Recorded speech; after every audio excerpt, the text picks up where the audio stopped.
প্রিয় দর্শক, স্বাগত জানাচ্ছি আগামীর বাংলাদেশ অনুষ্ঠানে। আশা করি আপনারা ভালো আছেন, সুস্থ আছেন।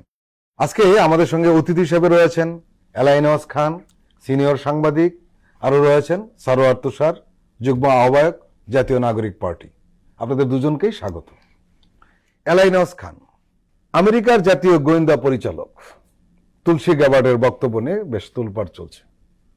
উনি ভারত সফরে এসেছেন এবং সেখানে এনডিটিভির সাথে একটা সাক্ষাৎকার দিয়েছেন এবং এনডিটিভি যে প্রশ্ন করেছিল সেই প্রশ্নের জবাব উনি বলেছেন। উনি সহোদ্যোগে এটা বলেননি।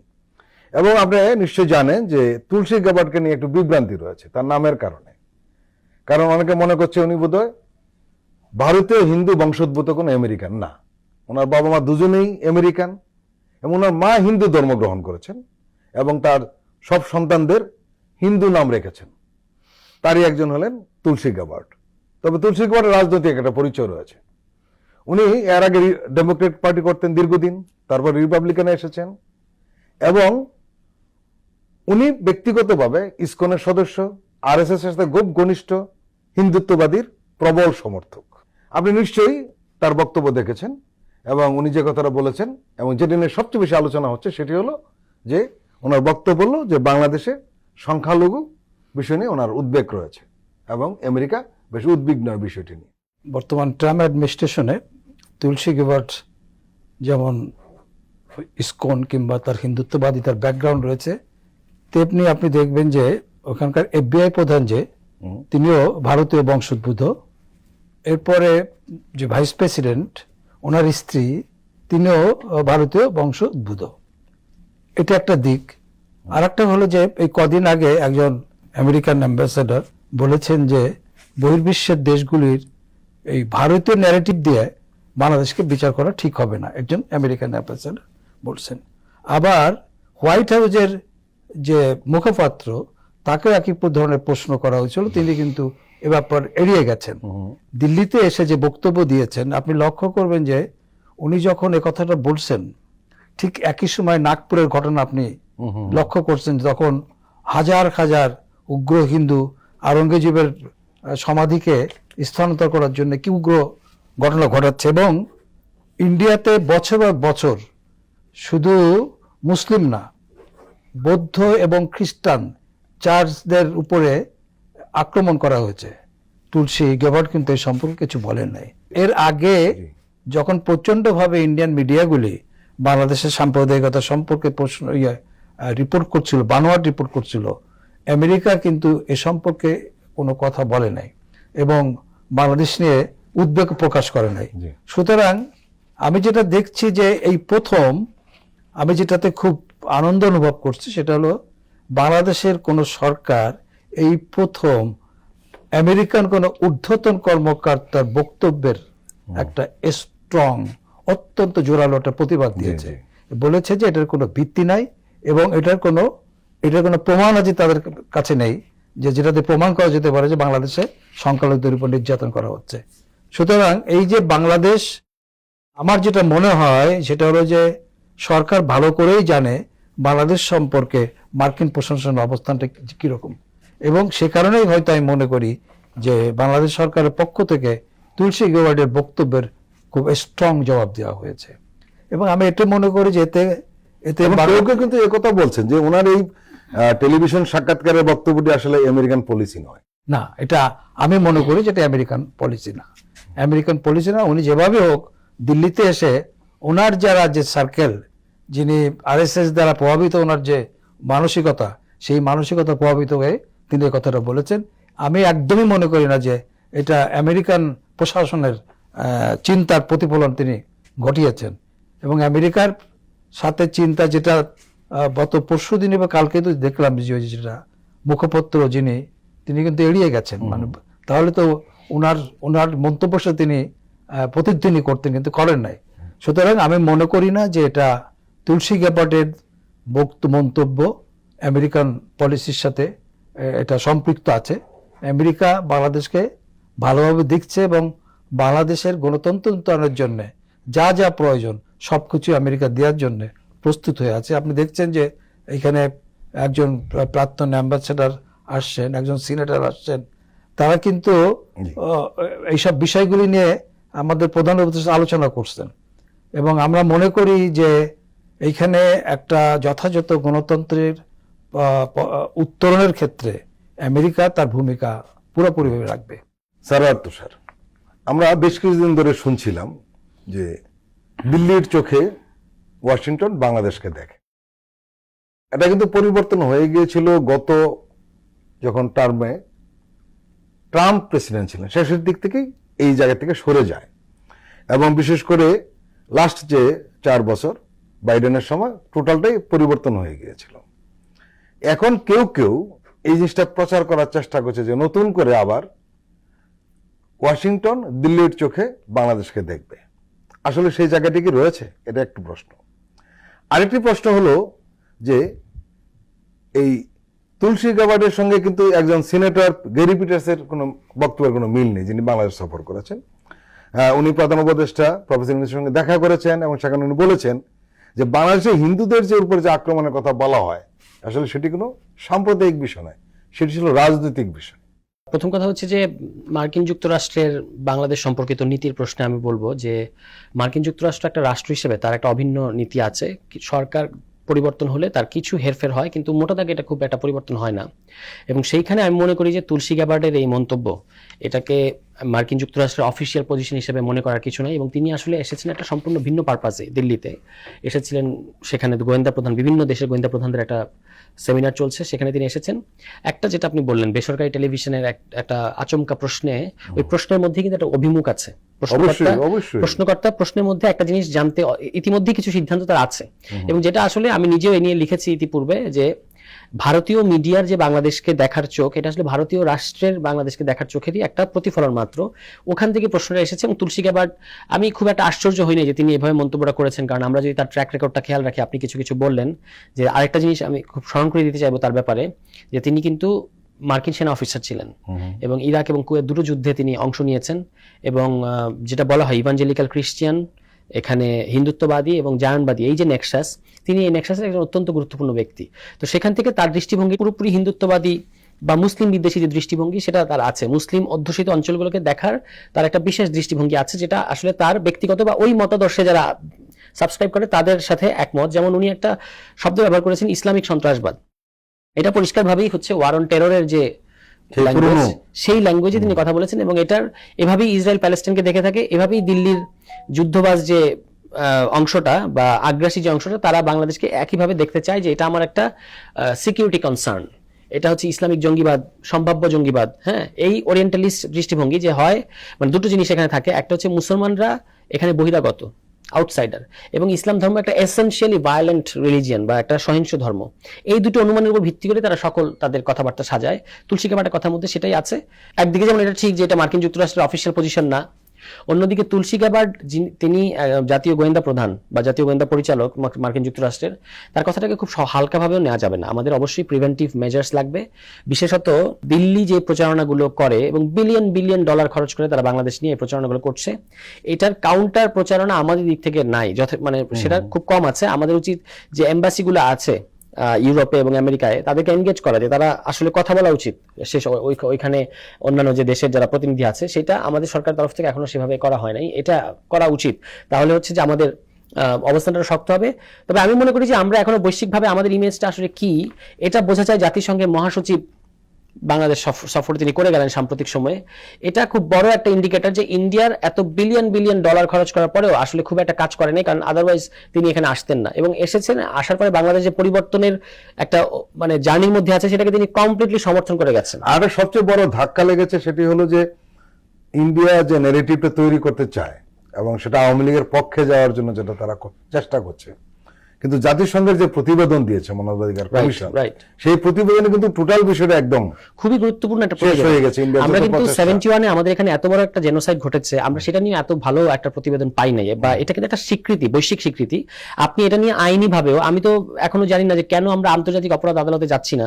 ইভেন ওই যে টবি ক্যাডম্যান প্রধান কৌশলী, যিনি, এর মধ্যে একটা সমস্যা রয়েছে যে ওইখানে যদি কাউকে বিচার করা হয়, তাকে উপস্থিত করতে হয়। না, ইন্টারপোল তাকে গ্রেফতার করতে পারবে, যেমন 2 তারিখ থেকে কয়েকদিনে গ্রেফতার কারণ এখন তো করেছে। সবাই তো ইন্ডিয়াতে রয়েছে, হ্যাঁ, তাদের দিল্লির আশ্রয় প্রশ্রয় না, সেটা তো বৈশ্বিক চাপ সহ আর অন্যান্য অনেকগুলো জি, জি, বিষয় জি। জড়িত। আমি বলছি যে আমাদের তো স্টেপসটা নিতে হবে। রাইট। দুটাতে কিন্তু শুধুমাত্র মাদকের বিরুদ্ধে যুদ্ধ চালানোর অপরাধে গ্রেফতার হয়েছেন আন্তর্জাতিক অপরাধ আদালত। দুটোকে পাঠিয়ে দিয়েছে ফিলিপাইন নিজেরা। হ্যাঁ, এখন তাহলে আপনি শেখ হাসিনাও তো এখানে মাদকের বিরুদ্ধে যুদ্ধ করেছেন, এর বাইরে আরো অনেকগুলো তার কৃতকর্ম আছে, আমরা সেগুলো জানি। আমি বলছি যে এটা আমাদের যাওয়া উচিত। হ্যাঁ, গ্যারি পিটার্সের কথার মধ্য দিয়ে দেখবেন যে তুলসী গ্যাবার্টের কথার সাথে কোনো মিল নাই, ফলে তুলসী গ্যাবার্টের কথাকে আমরা অফিসিয়াল পজিশন হিসেবে ধরতে পারি না। বরং আমাদের দেখতে হবে যে তিনি যদি মার্কিন যুক্তরাষ্ট্রের প্রতিনিধি হিসেবে এসে থাকেন, গ্যারি পিটার্স তিনি যদি এসে থাকেন এখানে মার্কিন যুক্তরাষ্ট্রের প্রতিনিধি হিসেবে, তার কথাটাকে বরং আমরা কিছুটা আনুষ্ঠানিক হিসেবে ধরতে পারি। ঠিক আছে? তো এই মিলে আমি মনে করি যে মার্কিন যুক্তরাষ্ট্রের সাথে আমাদের সতর্ক থাকতে হবে, তবে খুব বেশি সম্পর্কে যে প্রভাব ফেলবে এরকম আমার কাছে মনে হচ্ছে না। প্রিয় দর্শক, আমরা এখন একটি বিরতি নিচ্ছি, আপনারা আমাদের সঙ্গেই থাকুন।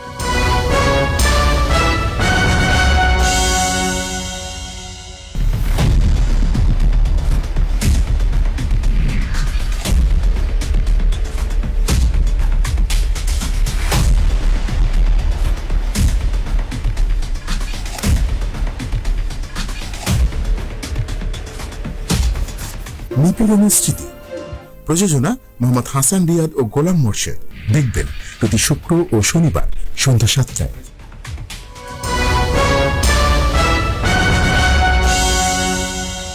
আবারও স্বাগত আগামীর বাংলাদেশ অনুষ্ঠানে। আজকে আমাদের সঙ্গে আলোচনায় রয়েছেন সিনিয়র সাংবাদিক এলাহি নওয়াজ খান, রয়েছেন জাতীয় নাগরিক পার্টির যুগ্ম আহ্বায়ক সরওয়ার তুষার। এলাহি নওয়াজ খান, আপনি শুরুতে যে বক্তব্য রাখছিলেন সেখানে নাগপুরের কিছু বিষয় নিয়ে এসেছিলেন। এই যে মহারাষ্ট্রের শহর নাগপুর, এবং সেখানে আওরঙ্গজেবের কবর রয়েছে, এবং সেই কবরটি সেখান থেকে সরিয়ে দেওয়ার জন্য, আসলে কবরটিকে ধ্বংস করে দেওয়ার জন্য উগ্র হিন্দুত্ববাদীরা ব্যাপক ধরনের আন্দোলন শুরু করেছে, এবং এই তুলসী গ্যাবার্টের উপস্থিতিতে কিন্তু সেখানে এই ঘটনাগুলো ঘটছে। এবং সেখানে সংখ্যালঘুদের বাড়িতে আগুন লাগানো হয়েছে, ভাঙচুর করা হয়েছে, আহত করা হয়েছে 50 জন, গ্রেপ্তার করা হয়েছে 50 জনকে, এবং তারা প্রতীকী হিসেবে কবরটা পুড়িয়ে দেওয়ার মতো অনুষ্ঠান করেছে। সব মিলিয়ে একটা মানে আতঙ্কজনক পরিস্থিতি সেখানে বিরাজ করছে, এবং এর কোনো সমাধান নেই। কিন্তু ওনারা বলছেন বাংলাদেশের সাম্প্রদায়িক বিষয় নিয়ে, বিষয়টি হাস্যকর নয়? হাস্যকর ঠিক না, এই কারণেই বলবো যে তাদের আর কোনো রাজনীতি এখানে নাই। একটাই রাজনীতি আছে, যে বাংলাদেশে একটা সাম্প্রদায়িক দেশ হিসাবে ই করা, মানে চিহ্নিত করার চেষ্টা করা, পরিচিত করা, জি। এবং যেটা বারবার বলা হয়ে থাকে যে এখানে জঙ্গিবাদ ইত্যাদি ইত্যাদি, এইগুলিকে এনে তারা বলতে চাচ্ছে যে এটা বাংলাদেশ ক্রমান্বয়ে একটা মানে ইসলামিক জঙ্গিবাদের দিকে, এটা হলো তাদেরই। আর একটা হলো যে আগেও আমি বলেছি যে যে পৃথিবীতে একমাত্র বিজেপি আরএসএস সংগঠন, রাজনৈতিক দল, তারা কেবলমাত্র ইসলাম বিদ্বেষ দিয়ে তারা করছে, মানে প্রতিষ্ঠিত হয়েছে।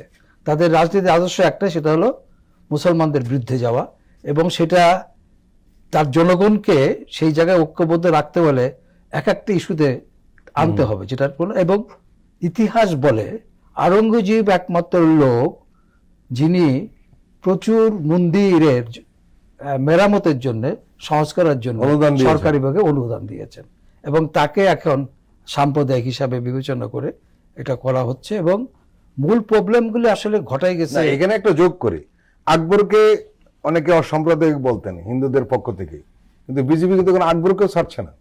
এই বিবির আকবর কেন, কাউকেই তারা ছাড়বে না এ ব্যাপারে আপনার মানে, তার কারণ তারা ইসলাম বিদ্বেষ থেকে তাদের রাজনৈতিক উত্থান একমাত্র ইসলাম বিদ্বেষ থেকে। দুইটা দেশ ইসলাম বিদ্বেষ থেকে আছে, মানে টিকে আছে বা টিকার চেষ্টা করছে, সেটা হলো একমাত্র হলো বিজেপি, আর একটা হলো ইসরায়েল। এই যে ইসরায়েল, তাদের এই রাষ্ট্রের মূল ভিত্তি হলো ইসলাম বিদ্বেষ থেকে, আর এদেরও একই জিনিস হলো ইসলাম বিদ্বেষ থেকে এটা। সুতরাং বাংলাদেশকে তাদের করায়ত্ত রাখা তাদের একটাই হলো অস্ত্র, এখানে সাম্প্রদায়িক একটা রাজনীতিকে। এবং বাংলাদেশের লোক, আমি মনে করি না যে কোনো কালে কোনো অবস্থাতেই কোনো রাজনৈতিক দল কখনোই সাম্প্রদায়িক ছিল না। এবং আমি যেটা বলি, সাম্প্রদায়িক আপাদ মস্তক ভারতীয় সাম্প্রদায়িক, এবং সাম্প্রদায়িকতার থেকেই তারা আমাদেরকে বারবার সাম্প্রদায়িক বলে চিহ্নিত করার চেষ্টা করে থাকে। সুতরাং ভারতের যে যতটুকু আমি বুঝি যে ভারত এখনো পর্যন্ত ভারতীয় জাতীয়তাবাদ হিসাবে প্রতিষ্ঠা লাভ করতে পারে তাদের একটাই কারণ হলো তাদের মধ্যে এই সাম্প্রদায়িক চিন্তার কারণে। এবং আরএসএস পুরা ভারতবর্ষকে হিন্দু মুসলিম নানা ধর্মে বিভক্ত করে একটা একটা জাতীয় সত্তা তৈরি করার প্রধান প্রতিবন্ধক। এবং গত 74-75 বছর ধরে দেখেন ওরা বহুবার বলেছে ভারতীয় জাতীয়তাবাদের কথা, আলটিমেটলি তারা একটা হিন্দু জাতীয়তাবাদ তৈরি করেছে এবং সেটা কংগ্রেসও করেছে। কংগ্রেস বরঞ্চ খুব কৌশলে এই হিন্দু জাতীয়তাবাদ দিকে গিয়েছে। আজ কংগ্রেসের কারণেই কিন্তু মূলত এই আরএসএস এর মতন এই রাজনৈতিক দলের উত্থান ঘটেছে। বিজেপি, হ্যাঁ, আপনি দেখবেন যে 80 সালের 82 সালের ইলেকশনের এগুলি দেখবেন। এবং আপনারা তো জানা আছে হয়তো বল্লভভাই প্যাটেল যিনি কংগ্রেস নেতা, প্রথম তিনি বোম্বেতে একটা মানে ক্লাব প্রতিষ্ঠা করেছিলেন, তার ভিত্তিপ্রস্তর স্থাপন করে তিনি। এই ক্লাবে করে মুসলমানদের প্রবেশ নিষেধ, এখনো পর্যন্ত সেখানে কোনো মুসলমানরা প্রবেশ করতে পারে না। সুতরাং শুধুমাত্র ইসলাম বিদ্বেষ থেকে যে আরএসএস এর জন্ম এবং তার থেকে তার রাজনৈতিক দল বিজেপি, সুতরাং তারা এগুলি করতেই থাকবে। কিন্তু তুষার যেটা বলেছে যে আমাদেরকে আসলেই সতর্ক থাকতে হবে এবং আমাদেরও প্রচার করতে হবে। বাংলাদেশ স্বাধীন হওয়ার আগে হিন্দুরা কিন্তু যায় না ইন্ডিয়াতে। বাংলাদেশ স্বাধীন হওয়ার পরে আমি বলবো যে আওয়ামী লীগের কারণেই হিন্দুরা এদেশ ত্যাগ করছে। তারা উপরে অসাম্প্রদায়িক কথা বলে, কিন্তু দেখা গেল যে নানা জায়গাতে তাদের রাজনৈতিক প্রেসারের চাপে এরা কিন্তু আপনি দেখবেন যে স্বাধীনতার পরেই কিন্তু ম্যাক্সিমাম হিন্দুরা কিন্তু ভারতে গেছে। এটা কিন্তু রাজনৈতিক কারণেই গেছে। জি, সারওয়ার তুষার, সবচেয়ে বেশি সাম্প্রদায়িক দেশ হিসাবে চিহ্নিত হলো ভারত সারা পৃথিবীতে। আমরা শুধু অভিযোগ করছি বিষয়টা সেরকম নয়। এবং সেখানে প্রতিদিন এই সাম্প্রদায়িক দাঙ্গা হচ্ছে, প্রতিদিন। আগে দাঙ্গা হতো, এখন হামলা হয়, কারণ মুসলমানদের উপর সেখানে হামলা করা হয়। এবং তুলসী গাবার্ড যেদিন বক্তব্য রাখছিলেন সেদিনও কিন্তু নাগপুরে এই ধরনের সাম্প্রদায়িক দাঙ্গা হচ্ছিল, একেবারে উস্কানিমূলক। এবং সেখানে বলা হচ্ছে যে সাওয়া নামে একটা হিন্দি সিনেমার কারণে এই দাঙ্গাটা ছড়িয়ে পড়ে। এবং আপনি জানেন সেখানে বলিউডে ইদানিং যেটা হয়েছে, হিন্দুত্ববাদী প্রচারের জন্য অসংখ্য সিনেমা তৈরি করা হচ্ছে এবং সাওয়া সেই রকম একটি চলচ্চিত্র। এই যে তারা নিজেরা চরম সাম্প্রদায়িক এবং সাম্প্রদায়িক কর্মকাণ্ডে সবসময় জড়িত, তারা যখন অন্য দেশকে সাম্প্রদায়িক সম্প্রীতির কথা বলে কেমন শোনায়? অবশ্যই হাস্যকর শোনায়, কিন্তু ইন্টারন্যাশনাল পলিটিক্সে তো ঘটনাগুলো কিভাবে ঘটে। ধরা যাক মার্কিন যুক্তরাষ্ট্র সারা পৃথিবীতে গণতন্ত্র ফেরি করে বেড়ায়, কিন্তু সেই মার্কিন যুক্তরাষ্ট্র তো বোমা মেরে মধ্যপ্রাচ্যকে তছনছ করে দিচ্ছে। ইসরায়েলকে বলা হয় মধ্যপ্রাচ্যের একমাত্র গণতান্ত্রিক দেশ। সেই ইসরায়েলকে আপনি দেখতে পাচ্ছেন একটা জেনোসাইড চালাচ্ছে কত বড়। একইভাবে এই ভারতকে বলা হয় যে বৃহত্তম গণতন্ত্রের দেশ। এটা একদমই বাজে প্রচারণা। গণতন্ত্র সম্পর্কে একটা অত্যন্ত ভুল ধারণা থেকে এই কথাটা আসে। ভারতকে আপনি সর্বোচ্চ বলতে পারেন এক বৃহত্তম নির্বাচনী একটা দেশ, এবং সেখানে এই এত বড় এতগুলো দেশের একটা সমাহার এটা, যে নির্বাচন ছাড়া আপনি এই দেশটা চালাতেও পারবেন না, মানে এক জায়গায় ধরে রাখতে পারবেন না। এই কারণে তাদেরকে নির্বাচনটা 5 বছর অন্তর, এটাই 5 বছর অন্তর অন্তর যে নির্বাচনটা ওখানে হওয়ার এটাই ম্যাজিক, আর কোনো ম্যাজিক নাই। আদারওয়াইজ বাংলাদেশের মতো ঘটনাই ঘটতো। আওয়ামী লীগ যেভাবে বিজেপি কি আপনার মনে হয় যে নির্বাচনে বিশ্বাস করে না? তাকে এটা করতে হয়, কারণ আদারওয়াইজ এই দেশটাকে ধরে রাখা যাবে না। এখন ভারতে একটা ফ্যাসিস্ট এবং সাম্প্রদায়িক শক্তি এই মুহূর্তে ক্ষমতায় আছে, যাদের ঘোষিত লক্ষ্য হচ্ছে অখণ্ড ভারত, যেটা দিয়ে তারা পুরো দক্ষিণ এশিয়ার ম্যাপটাকে বোঝায়। পাশাপাশি এটা হিন্দু রাষ্ট্র হিসেবে তারা এটাকে বলে। সেই ভারত সবসময় বাংলাদেশে হিন্দু নির্যাতন হচ্ছে, হিন্দু জেনোসাইড হচ্ছে, সংখ্যালঘুরা এখানে নিরাপদ নাই, এই কথা ক্রমাগত বলে যাচ্ছে। তার কারণ হচ্ছে তাদের টাকা আছে, তাদের ক্ষমতা আছে, এই কথাটা তারা শোনাতে পারছে পৃথিবীকে। তবে আমাদের দিক থেকে আমাদের অনেকগুলো প্রিভেন্টিভ মেজার্স নেওয়া আছে, যে আমাকে যেভাবে চিত্রায়িত করতে চায় আমি ঠিক তার উল্টোটা হয়ে দেখাবো। এটা হলো আমাদের নিজেদের জন্য দরকার। যেমন এখানে আমরা ওই যে হিজবুত তাহরিরের পতাকা ধরে যে প্রচারণাটা ভারত করতে চায়, যে হিজবুত তাহরির বাংলাদেশে এখন শুধুমাত্র প্রকাশ্যে এসেছে তা না, মাহফুজ আলমকে নিয়ে যে প্রচারণা তারা করলো, যে ইন্ডিয়ান পত্রপত্রিকায় যে হিজবুত তাহরিরের লোকজন ক্ষমতায়, এই ধরনের একটা প্রচারণা, এগুলোর বিরুদ্ধে আমাদেরকে খুবই শক্ত অবস্থান নিতে হবে। এক হচ্ছে প্রোপাগান্ডাগুলোকে ডিবাঙ্ক করার ক্ষেত্রে, দ্বিতীয়ত হচ্ছে যে এই মিছিলগুলো যেন নামতে না পারে, এই নেটওয়ার্কটাকে শনাক্ত করতে পারে, সেই ইন্টেলিজেন্স সক্ষমতা আমাদের আছে। আর ভারত সবসময় আমাদের নিয়ে এটা করবে এবং 5 তারিখের পর এটা করাটা আরো বাড়িয়েছে। তার কারণ হচ্ছে আমি যেটা একটু আগে বলেছি, যে ভারতের একটা বিশেষ বাংলাদেশ নীতি আছে। সেই নীতি অনুযায়ী তাকে তার বসংবদ্ধ একটা কর্তৃপক্ষকে এখানে ক্ষমতায় রাখতে হবে, আলটিমেট ক্ষমতা তার কাছে থাকবে না, কিন্তু পপুলেশন ম্যানেজমেন্টটা তাকে দিয়ে করবে, সিকিউরিটিটা সে দেখে দেবে ওই রাষ্ট্রের হয়ে। এটা ইসরায়েলের মডেল, প্যালেস্টাইনে, ওয়েস্ট ব্যাংকে, এটা ভারতের মডেল। সে কারণে আওয়ামী লীগ ছিল, এবং আওয়ামী লীগ যখন জানুয়ারির আগে নির্বাচনের সময় যখন বিএনপি সহ বিরোধী দলগুলোর যে আন্দোলন ছিল, তখন ভারতের লেখালেখি হয়েছে যে ইলেকশন যদি আপনি দেন তাহলে বা এখানে ইসলামিক মৌলবাদীরা ক্ষমতায় আসবে, সুতরাং ইলেকশন ছাড়া আওয়ামী লীগকে ক্ষমতায় রাখতে হবে। এটাই আমাদের সিকিউরিটি কনসার্নের পক্ষে যায় বা স্বার্থের অনুকূল।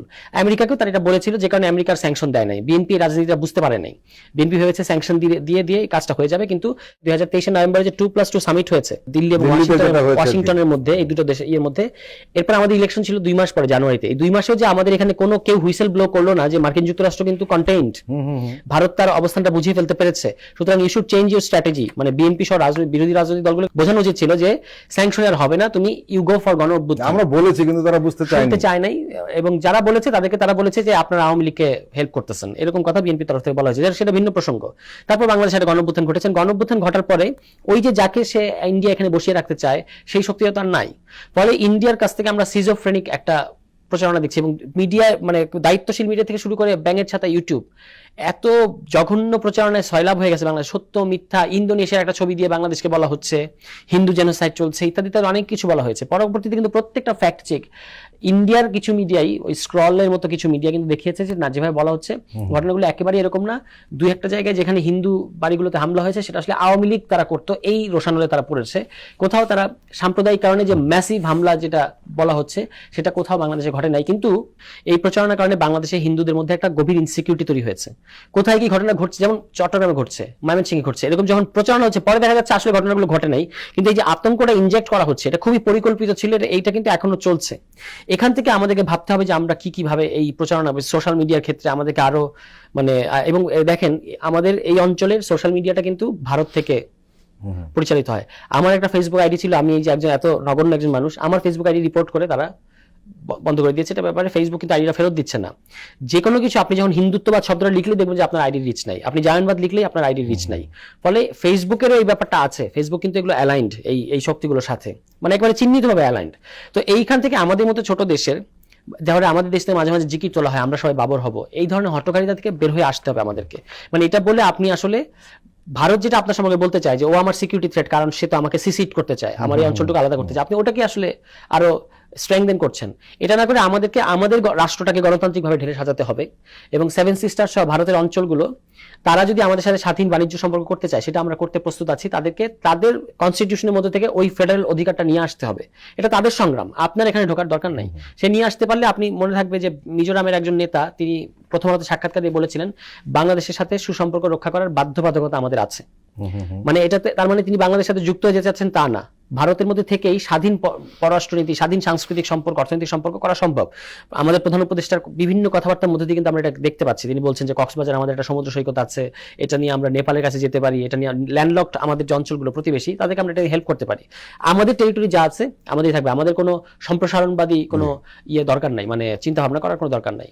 এলাইনওয়াজ খান, সারোয়ার তুষার বলছিলেন যে ভারত যে ধরনের আচরণ করে সেই ধরনের আচরণ আমরা করব না, এবং সে কথাটাই বলেছেন তথ্য উপদেষ্টা মাহফুজ আলম। উনি সোমবার রাতে একটি স্ট্যাটাস দিয়েছেন তার ভেরিফাইড ফেসবুকে, এবং উনি বলেছেন যে সাম্প্রদায়িক সহিংসতা প্রতিরোধে বাংলাদেশের দৃষ্টিভঙ্গি এই অঞ্চলের মডেল হতে পারে। প্রথমত হলো আমাদের দেশের জনগণ পরিপূর্ণভাবেই অসাম্প্রদায়িক, নিঃসন্দেহে। এই আমাদের দেশ হিন্দুরা যখন ভারতে যায় তারা কিন্তু প্রচন্ড বর্ণবাদের শিকার হয়, কারণ জাতপাতের যে সমস্যা তারা পড়ে, এবং আমার কাছে অনেকেই স্বীকার করেছে উপরের থেকে আবার চলে আসছে এখানে তো একটু মাথা উঁচু করে চলতো। যেমন আমরা বাংলাদেশে একটা রেস্টুরেন্টে হিন্দু মুসলমান একটা টেবিলে একই ধরনের কাপে খাই, এটা কিন্তু ইন্ডিয়াতে কল্পনাই করা যায় না। ইভেন যারা উচ্চবর্ণের হিন্দু তাদের সাথে এক নিরপরাধ হিন্দু একসঙ্গে টেবিলে বসবে খাবে, এটা কল্পনার বাইরে।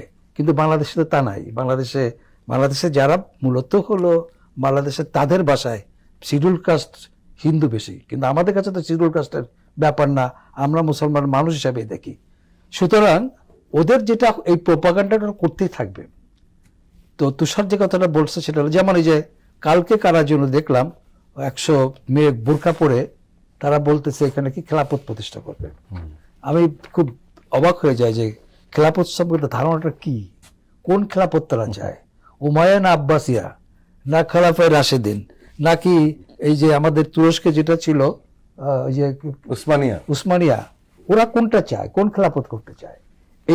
এই যে একটা মানে খুবই বাজে সিগন্যাল যেতে থাকে। যারা এগুলো নিয়ে খেলতে চায় তাদের কাছে একটা মৌকা হিসেবে আছে। এবং আমার মনে হয় যে এই ধরনের যত তৎপরতা এগুলি, ওরা বলছে কালকে যে আগে আমরা করতে পারি না, এখন করতে পারছি। এখন করতে পারছে মানে কি?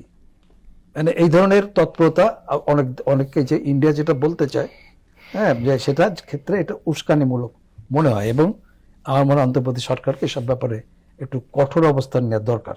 আওয়ামী লীগ তার রাজনৈতিক সুবিধা পাওয়ার জন্য বারবার এটা বলছে। এমনকি শেখ হাসিনা একবার কলকাতায় যায়, কলকাতার মাটিতে সাংবাদিকদের বলছে যে ওইখানে সাম্প্রদায়িক চলছে, দাঙ্গার মতো অবস্থা এখানে বিরাজ করছে। আওয়ামী লীগ তার রাজনৈতিক সুবিধার জন্য এই বাংলাদেশকে সাম্প্রদায়িক বলে চিৎকার করছে। আর একটা হলো যে এই যে এখন তো বেরোচ্ছে যে জঙ্গির নামে যেসব কিলিং গুলো হয়েছে সবগুলো হলো বানোয়াট। এটা হলো যে এটা জঙ্গি রাষ্ট্রের দিকে যাচ্ছে, এটা বহির্বিশ্বকে বোঝানোর জন্য এই সাজানো ঘটনাগুলো সত্য বেরিয়ে যায়। আপনার মনে আছে, এবং আমি একটা যোগ করি, পুলিশের আইজিপি ছিলেন শহীদুল হক, ওনার একটা বই লিখেছেন, সেখানে প্রধানমন্ত্রী তাকে বলেছেন যে এই জঙ্গি নাটকটা আমার বাড়ির কাছে করতে গেলে, আমার বাড়ির কাছে করতে গেলে না। তো এইগুলি হলো আওয়ামী লীগ বেসিক্যালি আমাদের দেশটাকে সাম্প্রদায়িক দেশ হিসেবে চিহ্নিত করার চেষ্টা করেছে।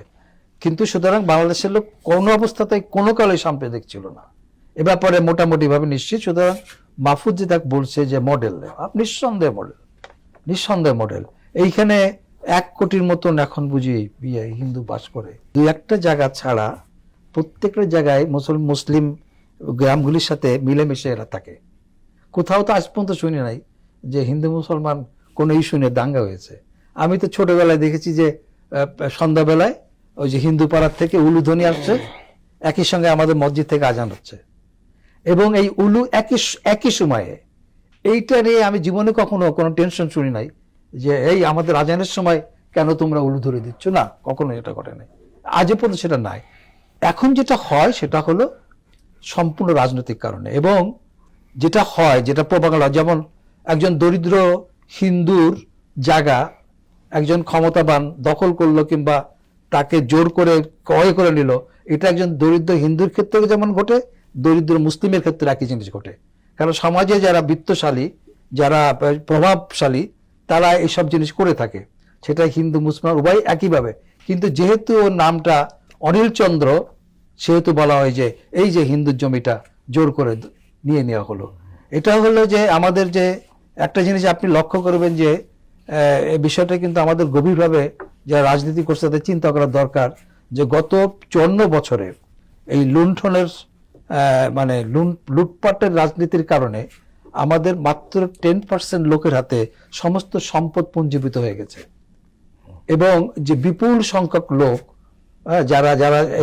যারা মানে আপনি হয়তো জানেন যে প্রায় 35% লোক এদেশে ভূমিহীন, নির্দোষীগ্রস্ত থেকে আরম্ভ করে।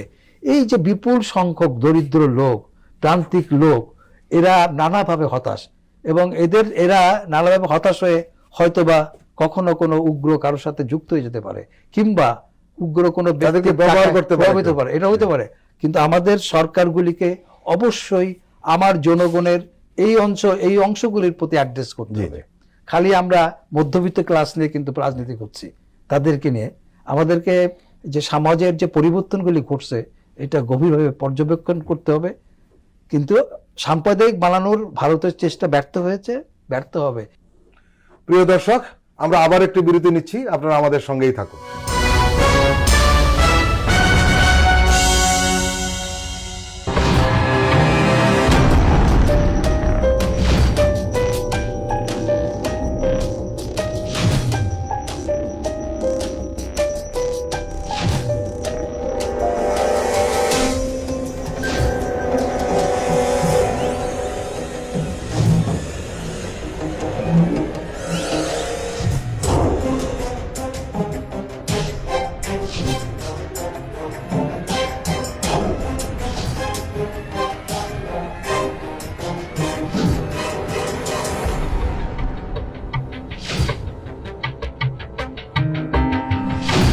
কেমন আছে অর্থনীতি দেখবেন প্রতি সোম ও মঙ্গলবার রাত 10:20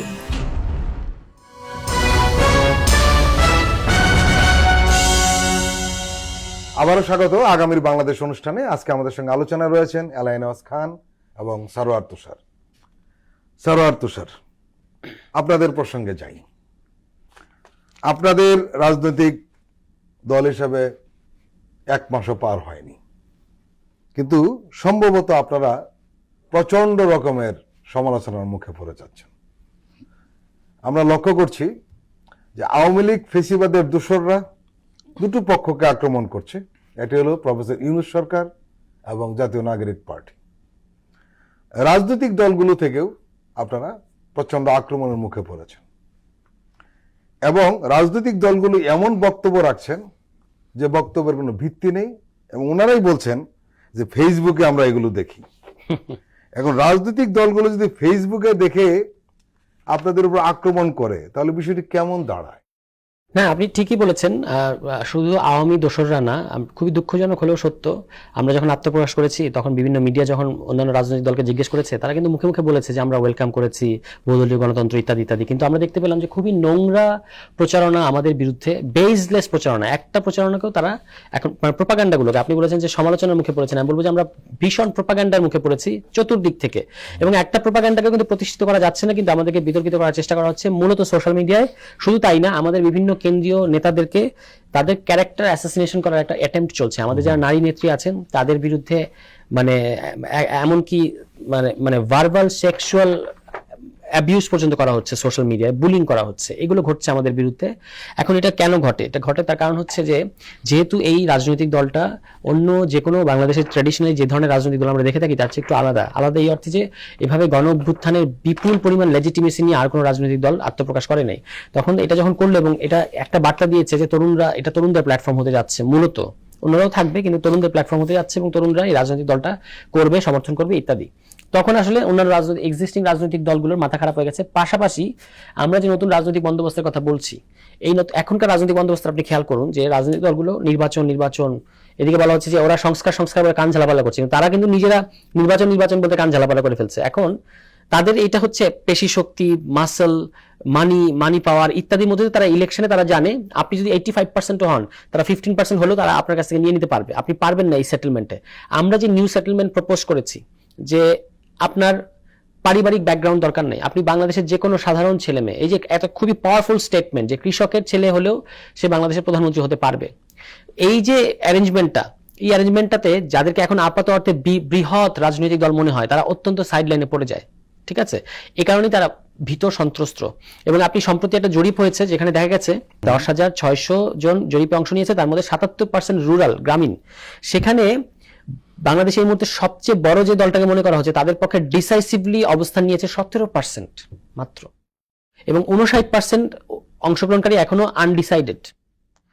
এই জরিপটা তারা লক্ষ্য করেছে। এগুলো ফলে আপাত অর্থে মনে হয় আপনার সাংগঠনিক কাঠামো বড়, সুতরাং আপনি বড় দল, কিন্তু পিপল কিন্তু আলাদা জিনিস, পিপল এগুলো বাইরে থাকে।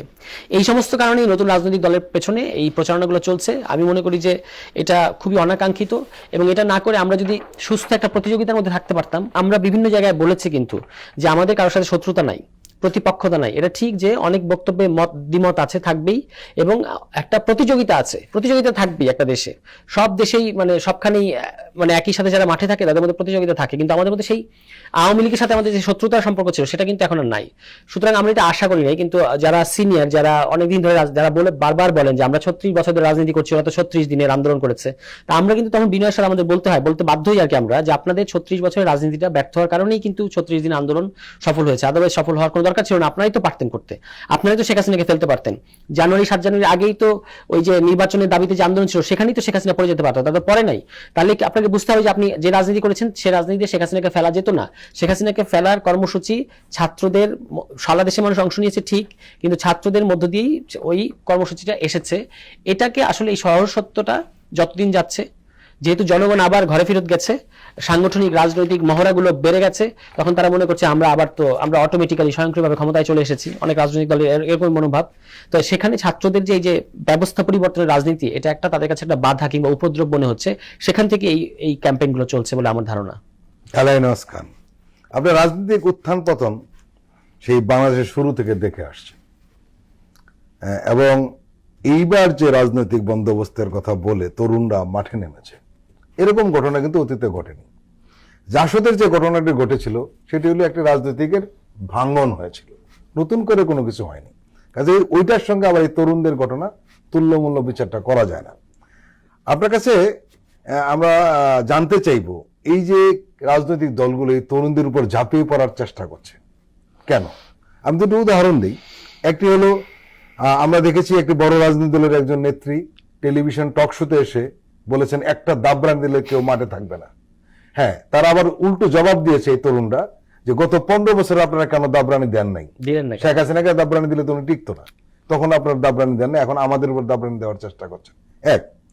আরেকটা হলো যে ধরনের ভিত্তিহীন বক্তব্য রাখছে, সেটা হলো ফেসবুকে কি দিয়েছে, ইউটিউবে কি দিয়েছে, সেইগুলো যদি উদ্ধৃতি দিয়ে রাজনৈতিক দলের শীর্ষ নেতারা কথা বলেন, বক্তব্য রাখেন, তাহলে তাদের তো দেউলিয়াতেই প্রকাশ হয়। জুলাই বিপ্লবের বলে যে একটা ঐক্যবদ্ধ চিন্তা, যারা ফ্যাসিস্ট বিরোধী সবার যে ঐক্যবদ্ধ থাকার কথা ছিল তা হয় নাই। এবং যারা কায়েমি স্বার্থের সঙ্গে সংশ্লিষ্ট, যারা প্রথাগত রাজনীতির সাথে বিশ্বাস করে, একটা রেভলিউশনের পরে যে ওইটা থাকে না, নতুন চিন্তা ভাবনা আসে, এটা তারা এখনো বুঝতে পারছে না। আমি কাউকে ঠিক আক্রমণ করতে চাচ্ছি না, রাজনীতির দেউলিয়াপন আমাদের আছে। তো পাকিস্তানের একজন বিখ্যাত অর্থনীতিবিদ মাহবুব, পুরো নামটা ঠিক মনে করতে পারছি না, তো উনি একসময় বলতেন যে নির্বাচিত সরকার মানে গণতান্ত্রিক সরকার না। গণতন্ত্র হলো এমন একটা বিষয় যা প্রত্যেকটা দলের যারা নেতা কর্মী তাদেরকে লালন করতে হয়, এটা খুব লালন করার ব্যাপার।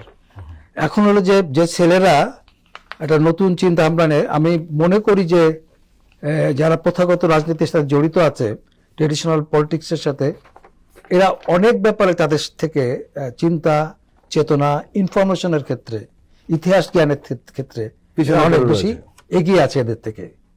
মানে এই পুরানো এইসব রাজনৈতিক দলগুলির থেকে এই ছেলেগুলি অনেক এগিয়ে আছে। এই এগিয়ে থাকার ফলেও তারা আসলে এদের সাথে অ্যাডজাস্ট করার জায়গাটাতেও খুব একটা নাই। তারা ওই পুরানো প্রথার মধ্যে দিয়ে চলতে চায়।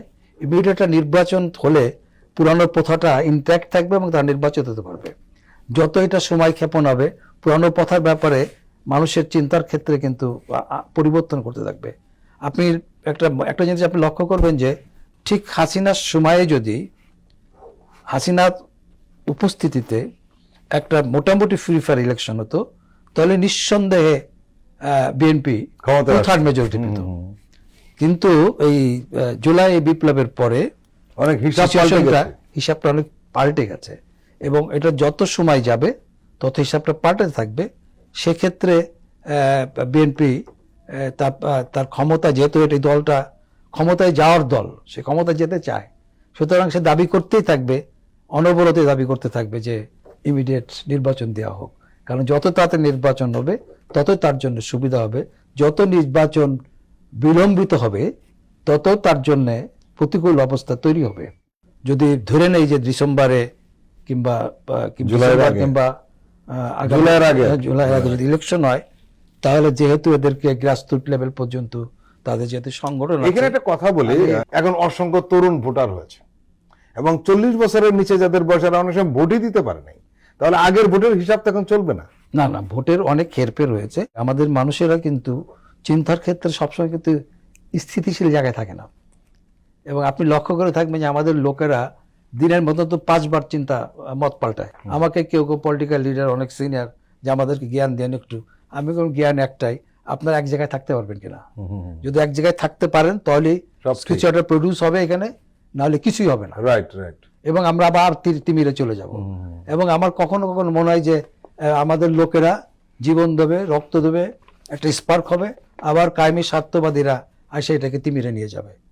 এবারকার যেটা হয়েছে, এবং আমি তো দেখতে পাচ্ছি যে এই ছেলেদেরকে পুরানো রাজনৈতিক নেতারা কেউ গ্রহণ করতে রাজি না, অথচ তার ফসলটা তারা কিন্তু পরিপূর্ণভাবে ভোগ করছে। এখানে একটা সংকট তৈরি হয়েছে এলাই নওয়াজ খান, সেটি হলো যে যেহেতু আপনি রাজনীতি উত্থান পতন গুলো দেখেছেন, আপনি লক্ষ্য করেছেন যে এদের একটা ইচ্ছা ছিল যে ছাত্র রাজনীতি বা ছাত্ররা একটা প্ল্যাটফর্ম তৈরি করে দিবে, তারা এখানে ফসল ফলাবে, সবকিছু করবে।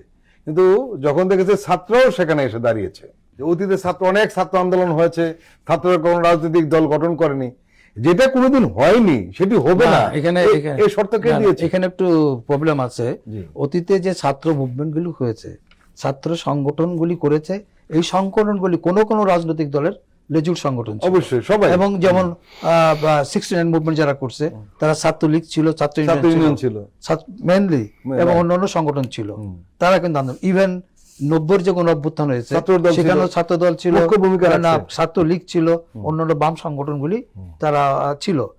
কিন্তু এইবার প্রথম আপনি একটা জিনিস লক্ষ্য করবেন যে পলিটিক্যাল ইস্যু নিয়ে মুভমেন্ট করতে পারছিল না অপোজিশন দলগুলি, যখনই করছিল তাদের উপরে ক্র্যাকডাউন করা হচ্ছিল চরমভাবে। তখন ছাত্ররা কিন্তু নন পলিটিক্যাল ইস্যু নিয়ে কিন্তু মুভমেন্টটা শুরু করছে। আপনাকে একটু ভাবতে হবে, নন পলিটিক্যাল মানে ইস্যু নিয়ে যখন তারা মুভমেন্ট শুরু করছে, তখন কিন্তু পাবলিকের মধ্যে, মানুষের মধ্যে তার স্থায়িত্ব মানে সমর্থন পেয়ে গেছে ব্যাপকভাবে। যতদিন পর্যন্ত রাজনৈতিক দলগুলি পলিটিক্যাল ইস্যু নিয়ে রাজপথে নেমেছে, তাদের উপরে চরমভাবে ক্র্যাকডাউন করা হয়েছে, কিন্তু মানুষ তাদের সাথে আর পরে যোগ দেয়নি। মানে পরে কিন্তু যখন নন পলিটিক্যাল ইস্যু নিয়ে ছেলেরা নেমেছে এবং তাদের উপর যখন ক্র্যাকডাউন হয়েছে, তাদের উপর ক্র্যাকডাউন মানে কি, পিতা মাতারা ভাই সবাই ভাবছে আমার সন্তানদের হত্যা করা হচ্ছে, এই যে ফিলিং থেকে।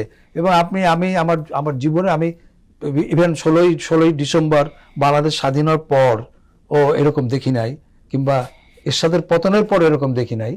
কিন্তু এইবার যখন 5 তারিখের পরে, মানে রেভলিউশনের বিপ্লবের পরে, ঢাকা শহরের মধ্যবিত্তের এমন কোনো বাসা ছিল না যে বাসার থেকে ছেলে মেয়েরা রাজপথে বেরিয়ে আসে নাই।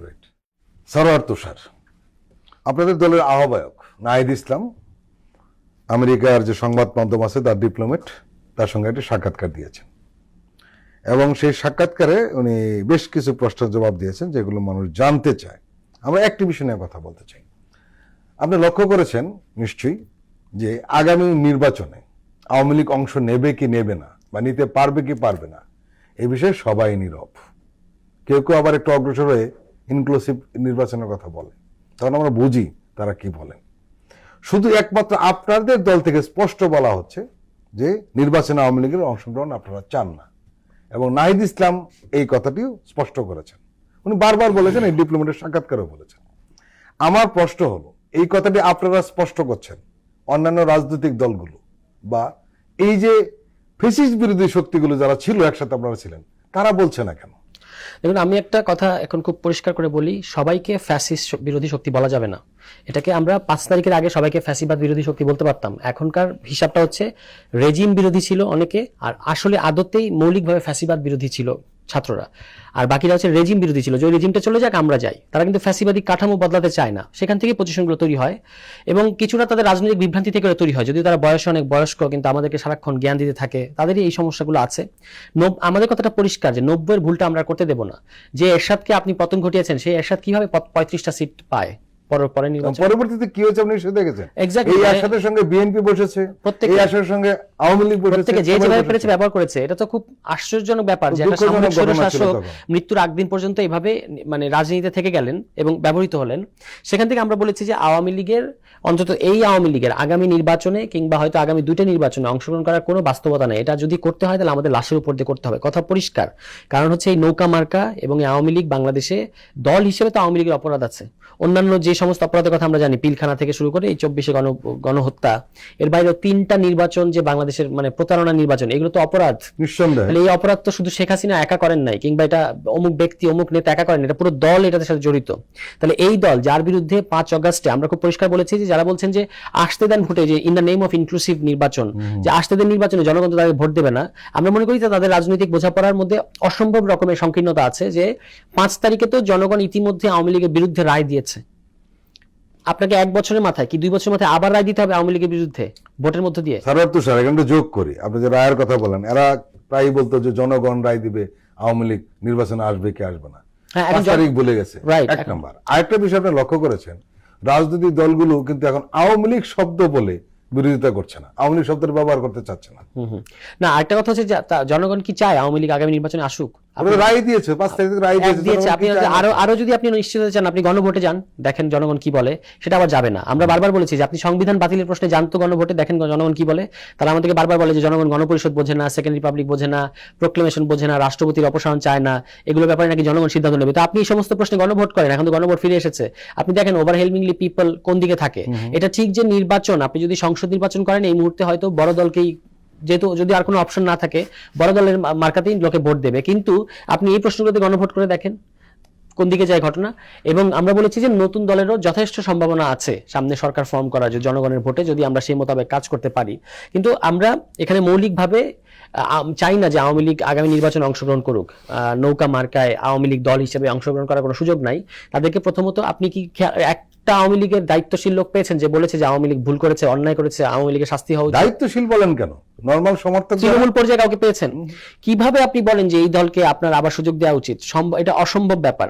তাদেরকে তওবা করতে হবে, তাদেরকে অপরাধ স্বীকার করতে হবে, শাস্তি পেতে হবে, তারপরে সারা দেশে তাদের যে এখনকার যে কমিটি আছে এটা কমপ্লিটলি বিলুপ্ত করে দিতে হবে। তারপরে যদি তারা নতুন কমিটি করে আসে, এবং এটা নিয়ম করতে হবে, এটা প্রত্যেকটা দল মানতে বাধ্য হবে, শেখ পরিবারে বাংলাদেশে রাজনীতি করা নিষিদ্ধ, শেখ পরিবারে আর বাংলাদেশের কোনো রাজনৈতিক ভবিষ্যৎ নাই। এই সমস্ত প্রশ্ন ঐক্যমত ছাড়া যদি আপনি আগামী নির্বাচনে যান, বাংলাদেশে একটা বড় ধরনের অঘটনের মুখে আমরা থাকতে পারি। এই কারণে আমরা বলেছি যে আওয়ামী লীগকে নির্বাচনে আপনি নিতে পারবেন আমাদের লাশের উপর দিয়ে, অন্য কোনো ভাবে না। এলাই নওয়াজ খান এবং সারোয়ার তুষার, আপনারা দুজন আমাদের দীর্ঘ সময় দিলেন, আপনাদেরকে আন্তরিক ধন্যবাদ। ধন্যবাদ আপনাকে। প্রিয় দর্শক, আজকের অনুষ্ঠান আমরা এখানে শেষ করছি। আপনারা ভালো থাকবেন, সুস্থ থাকবেন। আল্লাহ হাফেজ।